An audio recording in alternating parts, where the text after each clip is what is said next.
안녕하십니까. 진세골 사랑의 집 이사장 주수일입니다. 요사이 우리 사회에서 가장 심각한 문제로 떠오르는 것 중에 하나가 바로 자녀 교육의 문제입니다. 아이들의 실력자, 과외 비리, 입시 비리, 학원 폭력, 왕따 등 수많은 문제들이 일어나고 있고, 학부모들은 힘에 벅찬 과외비를 대다가 이런 속에서 바른 교육을 어떻게 시킬 수 있겠느냐고 결국 아내와 자녀들을 외국으로 보내는 기러기 아빠들과 심지어는 이 문제 때문에 이민을 결심하는 사람들도 많이 늘고 있습니다.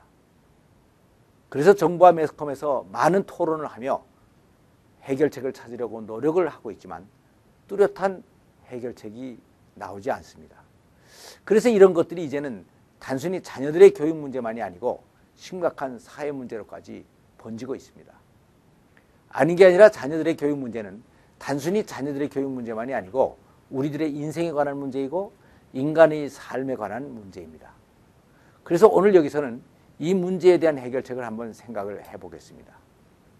그런데 이 문제들의 근본적인 원인은 결국 부모들이 자녀 교육의 목표를 자녀들의 학교 성적과 세상적인 출세에만 두고 있는 것입니다. 그런데 또 이 세상적인 출세는 부모들의 허영심이나 이기주의의 근거를 두고 있습니다. 그러니까 이 문제의 해결은 결국 부모들이 먼저 그 생각을 바꾸는가 못 바꾸는가 하는 것에 있는 것입니다. 그런데 부모들이 자신의 생각을 바꾸기 위해서는 우선 이 학벌이나 성적이 아이들이 행복해지는데 그렇게 큰 비중을 차지하는 것이 아니라는 것을 알아야 됩니다. 그래서 행복은 성적순이 아니라는 영화 제목까지 나와 있습니다. 그리고 실제로 사회에서 보면 성적이 곧 실력이 아닙니다. 영어 성적은 좋은데 외국인과 말 한마디를 제대로 못하는 경우가 많습니다. 국어 성적이 좋은데 나중에 회사에 들어가서 거래선에 인사장 하나를 제대로 쓰지를 못하는 경우가 있습니다. 체육 성적이 좋아도 몸이 허약한 사람이 있습니다. 근데 대부분의 부모들이 성적이 자녀 교육의 전부인 것으로 생각을 하고 이 성적만을 올리려고 하니까 진정한 자녀 교육은 실종이 되는 것입니다. 그래서 성적보다 더 중요한 것이 있는데 그것은 바로 실력입니다. 그렇지만 성적도 결국은 올라가야 되니까 우선 이 성적을 올리는 방법을 한번 생각을 해보겠습니다. 교육에 오랜 경험을 가진 중고등학교 교장 30여 명이 모여서 학생들의 입학지도 세미나를 하면서 내린 결론이 하나 있습니다. 그것은 공부를 하라고 해도 안 하는 아이는 지방대학도 못 가고, 공부를 하라고 해서 겨우 하는 아이는 이류대학은 가고, 공부를 하라고 하지 않아도 스스로 알아서 공부를 하는 아이들은 인류대학을 가더라는 것이었습니다. 그러니까 아이들이 성적을 올리는데 가장 중요한 것은 자녀들을 공부하라고 얘기를 하지 않아도 스스로 공부할 수 있게 만드는 것입니다. 이것만 되면 오늘날 부모님들의 문제가 90% 이상 해결된다고 말할 수가 있는 것입니다. 그러면 어떻게 자녀들이 스스로 공부할 수 있게 만들 수가 있겠습니까? 그 비결은 자녀들이 왜 공부를 해야 되느냐 하는 공부의 목표를 확실하게 깨닫게 해주는 것입니다. 이것을 위해서는 지난주에 이미 말씀드린 대로 철저한 신앙교육을 통해서 자신이 누구인가 하는 자신의 정체성을 바로잡고 홍익인간으로서의 자기 삶의 비전과 꿈을 가지게 해야 되는 것입니다. 이 비전과 꿈을 가지면 아이들 스스로가 공부를 하게 돼 있습니다. 대부분의 아이들은 자기가 공부를 하고 싶어서 하지를 않고 부모들이 하도 공부를 하라고 해서 강요에 못 이겨서 하는 경우가 많습니다. 그러니까 공부를 하기는 하는데 능률이 나지 않고 기쁨이 없는 것입니다. 공부는 강제로 시켜서 되는 것이 아닙니다. 그래서 공부의 목적을 깨닫게 하여 공부를 하고자 하는 동기를 부여하고 스스로 공부를 하려고 하는 의욕을 길러줘야 합니다. 그리고 이렇게 한 다음에 공부하는 요령을 잘 터득하게 해야 되는 것입니다. 암기식과 주의식으로 지식을 넣어주는 방법에는 한계가 있습니다.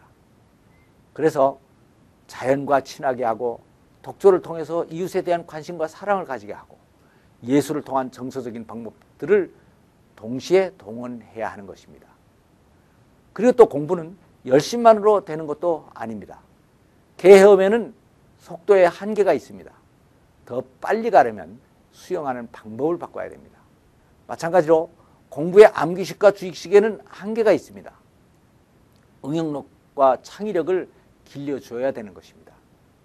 그래서 암기보다는 사물의 원리를 이해하게 하고 응용력을 길러주어서 재미있게 공부를 하게 해야 됩니다. 사람들이 사회생활에서 만나는 문제들은 대부분이 응용 문제이지 객관식 사지선다형이 아닙니다. 그리고 고기를 주기보다는 고기 잡는 방법을 가르쳐줘야 합니다. 이것이 바로 성적과 실력을 동시에 늘리는 방법입니다. 그리고 이렇게 해서 실력이 오른 다음 자녀들의 행복한 삶을 보장하기 위해서 해야 되는 한 가지가 더 있는데, 그것은 바로 자녀들의 인성교육을 올바로 하는 것입니다. 제가 회사에서 성적과 실력과 학벌이 좋은 사람을 뽑아서 어떤 일을 맡겼더니 그 일을 아주 잘했습니다. 그래서 계속 승진을 하여 간부가 됐습니다. 그런데 자기관리 능력이 부족해서 노름과 술, 담배를 아주 좋아하고 지각과 결근을 밥 먹듯이 했습니다. 그리고 어떤 사람은 또 인간관계 능력과 도덕성이 결여돼서 밑에 사람들을 잘 통솔하지를 못하고 가정에서는 이혼을 하고 뇌물을 받다가 회사에 큰 손해를 끼치게 됐습니다. 그래서 구조조정에서 밀려나고 결국 인생의 후반부에 낙오자가 돼버렸습니다. 그래서 실력과 승진이 인생의 행복까지는 보장하지를 못했습니다. 인생을 끝까지 성공적이고 행복하게 사는 데에는 실력만이 아니고 자기관리 능력과 인간관계 능력 등의 인성까지 모두 다 골고루 갖춰야 되는 것이었습니다. 그래서 자녀교육의 궁극적인 목표는 이 다면적인 능력을 골고루 갖추게 하는 것입니다. 그래서 자녀들에게 어려서부터 할 것과 안 할 것을 확실하게 가르쳐주고 자기의 욕망을 억제하는 절제 능력을 길러줘야 됩니다. 이것을 위해서는 훈계와 징계가 꼭 필요합니다. 그러나 징계가 많으면 자녀들이 상처를 받게 됩니다. 그래서 이 징계의 수위를 잘 조정하고, 징계할 때는 하나님의 말씀을 근거로 행동을 직접 나무라기보다는 그 원인을 분석하고 그것을 제거할 수 있도록 도와줘야 합니다. 그리고 징계 후에는 그 이상의 사랑과 격려를 주어야 됩니다. 그리고 부모가 많은 시간을 투자해서 자녀들과 삶을 같이 나누어야 합니다.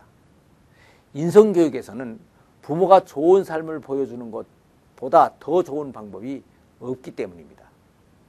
자녀교육의 문제의 해결은 결국 그 열쇠를 부모가 가지고 있는 것입니다. 감사합니다.